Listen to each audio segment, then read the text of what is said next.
जो क्योंकि सब सरकार के ऊपर सवाल उठ रहे हैं कि सरकार ने क्या किया, पहले क्यों नहीं इसकी तैयारी रखी, क्यों इंटेलिजेंस का फेलियर क्यों हो गया, तो ये भी इसमें लगातार बात चल रही है। दो पुरानी घटनाएं याद दिलाई जा रही हैं।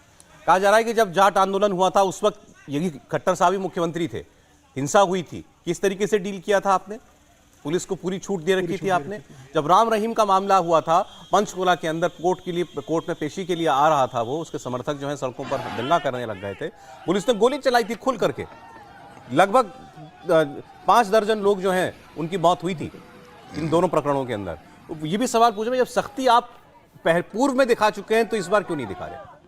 हाँ बिल्कुल, हरियाणा में खट्टर सरकार ने पहले बहुत अच्छी शक्ति दिखाई थी और बहुत अच्छा परफॉर्मेंस भी किया था उस दोनों मामलों में। लेकिन मुझे ऐसा लग रहा है कि इस बार सरकार इस स्थिति को भांपने में चूक गई कि यह स्थिति इतनी मतलब विकट होगी। सरकार ने इसे नज़रअंदाज किया और ये मुझे लग रहा है पूरी तरह से इंटेलिजेंस का फेल्यूर है। और जब ये स्थिति विस्फोटक हो चुकी थी तो सरकार को बहुत तेजी से एक्शन लेना था। उसके बाद भी घंटों तक वहाँ पुलिस नहीं पहुंची और न सरकार ने वहाँ पर कोई स्ट्रॉन्ग कार्रवाई जो संदेश दे सके। मुझे लग रहा है अभी भी हरियाणा सरकार के लिए समय नहीं गया है।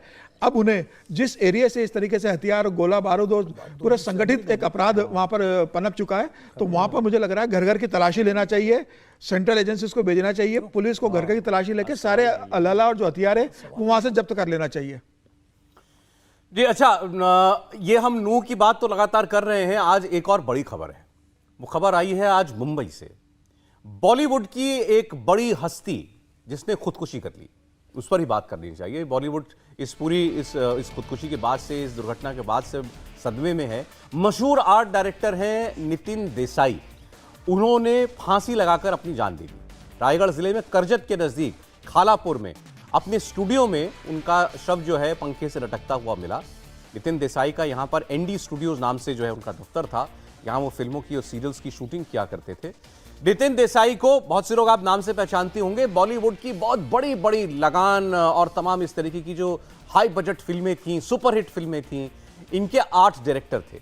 इनके बड़े बड़े सेट डिजाइन वो करते थे। लेकिन बताया जा रहा है आर्थिक तंगी से परेशान थे और अब उनकी खुदकुशी के मामले में एक बड़ा खुलासा भी हो रहा है। यह पता चल रहा है कि नितिन देसाई ने खुदकुशी से पहले एक ऑडियो भी रिकॉर्ड किया है। इसमें उन्होंने 4 व्यापारियों के नाम लिए हैं और आर्थिक तंगी को, पैसे के दबाव को अपनी खुदकुशी की वजह बताया। और इस ऑडियो में यह भी वो बोलते सुने जा रहे हैं कि मेरी बॉलीवुड के 2 ऐसे लोगों से दुश्मनी हो गई जो मुझे कोई काम ही नहीं करने दे रहे थे, मेरे पास कोई काम नहीं आने दे रहे थे। तो ये जो इल्ज़ाम उन्होंने लगाया है अपनी चिट्ठी के अंदर, सुसाइड नोट ही इसको मानिए, इस पर अब आगे पुलिस जो है वो बात करेगी। विनोद जी का तो थोड़ा कला जगत से थोड़ा रिश्ता भी है। नितिन देसाई बड़े आदमी थे फिल्म दुनिया के, उनकी खुदकुशी है और खुदकुशी हुई। और वो जो ये ऑडियो में कह करके गए हैं, जो अभी तक हमें पता चल रहा है कि मुझे काम नहीं दे रहे थे, वो जो बॉलीवुड में एक क्लिक की बात की जाती है ना। देखिए ये बड़ा संकट है, पिछले कई वर्षों से देखने में आ रहा है कि तमाम, नितिन देसाई तो स्थापित नाम था, तो आर्ट डायरेक्टर के रूप में काफ़ी जाने माने थे। जब उनकी पीड़ा ये है कि उनको काम नहीं मिल रहा है तो निश्चित रूप से फ्रस्ट्रेशन होगा। कई नए कलाकार जिनको अचानक ख्याति मिल जाती है, एक आध सीरियल से या एक आध उससे फिल्म से, और उसके बाद फिर उनके सामने काम का संकट आ जाता है, तो जिस दबाव और तनाव में वो आते हैं, उसके बाद आप देखिए लगातार इस तरह खबरें आती रहती हैं।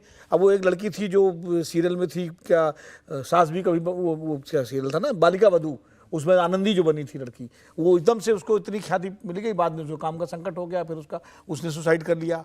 सुशांत सिंह राजपूत का मामला तो हम लोगों के सबके सामने है ही कि किस तरह से उनकी रहस्यमय मौत हुई और वो इसी में झूलता रहा कि उसमें आत्महत्या है कि हत्या है, आखिरकार बाद में तो सुशांत सिंह राजपूत इस बात से तो डिप्रेशन में थे। ये तो साबित है कि वो जिस लेवल पर काम करना चाहते थे उनको नहीं मिल रहा था, वो स्टेब्लिश हो गए थे। एक सीलिंग उनको महसूस हो रही थी अपने ऊपर, उनको लग रहा था ऊपर नहीं जा पा रहे, ऊपर नहीं जा पा रहे थे। यही कुछ नितिन देसाई के साथ भी मुझे लगता हो रहा होगा, क्योंकि ये भी जो है अच्छे डायरेक्टर थे। हाँ, नितिन देसाई के बारे में एक बात और भी आ रही है कि अभी 6 महीने पहले इन्होंने बैंक से काफी लोन लेकर रखा था, तो शायद लगभग 140 करोड़ रुपए का लोन था। 6 महीने 180 करोड़ रुपए का 8 महीने पहले बैंक ने शायद इन्हें नोटिस दिया था कि संपत्ति कुर्क करेंगे अगर बैंक का आपने पैसा नहीं दिया। तो उसके बाद से उन्होंने कुछ बॉलीवुड के स्थापित लोगों से मदद भी मांगी थी कि बैंक का मेरा मैटर है, शायद उस समय उनको बहुत सहयोग नहीं मिला इनके ऊपर सर 180 करोड़ रुपए का कर्ज इन्होंने लिया था, जो अब बढ़ते बढ़ते इनकी देनदारी 250 करोड़ हो गई थी। ब्याज लगा करके ब्याज लगा करके इन्होंने अपनी कुछ जमीन जो थी 40 करोड़ रुपए की, वो कोलेटरल के तौर पर भी जो है वो दे रखी थी। सब कुर्की वगैरह की प्रक्रिया जो शुरू, उसकी प्रक्रिया शुरू हो चुकी थी। अब आप देखिए कि लेकिन इतना बड़ा आदमी ये कहे कि भाई मेरी 2 लोगों से दुश्मनी हो गई, वो मुझे काम नहीं, मुझ तक काम नहीं आने दे रहे थे। उन दो लोगों का नाम कुछ लिखा, किसी का नहीं लिखा अभी तक जो वो सार्वजनिक नहीं हुआ है, मतलब अभी हमारे पास भी वो नाम नहीं है। सौरभ जी, ये बड़ा संकट है और फिल्म उद्योग को लेकर मुंबईया जो फिल्म नगरी है, एक समय में दाऊद के अंडर में सब होता था और अब कुछ घराने हैं। और ये जो नितिन देसाई के मामले में एक बात ज़्यादातर लोगों को पता है, जिनको नहीं पता है वो पता होना चाहिए कि मुंबई में आरके स्टूडियो के बाद, यानी राज कपूर ने जो स्टूडियो बनाया था उसके बाद, ये तो शहर में है आरके स्टूडियो, अब तो बस जिसको कहें कि कपूर परिवार के उस विरासत के तौर पर ही जाना जाता है, उसमें बहुत कुछ होता नहीं है। चेंबूर में, लेकिन ये बाहर था, करजत मुंबई से बाहर है और बड़ा खूबसूरत, मतलब वो इलाका ही पूरा बड़ा शानदार है। एक समय में लोग उसको देखने जाते थे क्योंकि नितिन देसाई का ये स्टूडियो हॉलीवुड के किसी भी स्टूडियो से बेहतर था।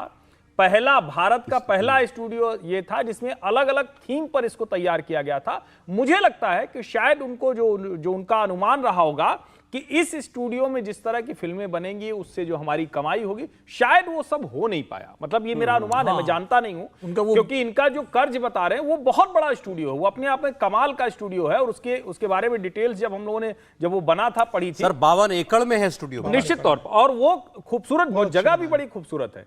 लेकिन अगर वो ये कह रहे हैं कि 2 लोग उनके पास काम नहीं आने दे रहे हैं, ये हमेशा छूट जाता है। सतीश कौशिक, अभी उनका निधन हुआ, इसके पहले कई ऐसे कलाकार हैं, कई बड़े नाम हैं। सतीश कौशिक वाले में भी एक विवाद जब मर जाते हैं तो उसके बाद बड़े बड़े लोग उसको छिपाने लगते हैं, क्योंकि सब इसमें बहुत बड़े लोग शामिल होते हैं। और तब मुझे बार बार वो पेज 3 फिल्म याद आती है कि नाना प्रकार के कुकर्म यहां होते रहते हैं और उसको फिर लोग बचा ले जाते हैं, अंडर द कारपेट कर देते हैं। इसमें जांच होनी चाहिए और ये सरकारों की जिम्मेदारी है। अभी एकनाथ शिंदे और देवेंद्र फडणवीस और अब तो अजीत पवार भी, इनकी जिम्मेदारी है कि इस मामले को सामने लाएं, क्योंकि पता नहीं कितने लोग घुट रहे होंगे। कुछ मामले सामने आ जाते हैं, फिर होगा कि कर्ज है, सर उसी ये में डूब एक गए। अंतर है। लेकिन जैसे हम सुशांत सिंह राजपूत की बात बार बार कर रहे हैं, चलिए उन्होंने एक मकाम भले ही बना लिया था अपना, लेकिन अभी रिलेटिवली नए थे इंडस्ट्री के अंदर। ये तो दिग्गजों के साथ काम कर चुके थे।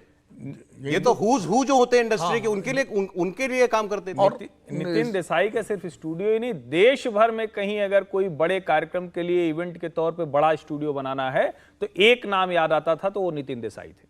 अब अगर उनकी ये स्थिति, तो इसका मतलब कि कोई कॉकस था, कोई गिरोह था जो इनको काम नहीं कर रहे। नहीं, मुझे लगता है इसमें जो है, एक तो बैंक का लोन वाली बात जो 180 करोड़ से 250 करोड़ हो गया, वो एक दबाव तो रहा ही होगा।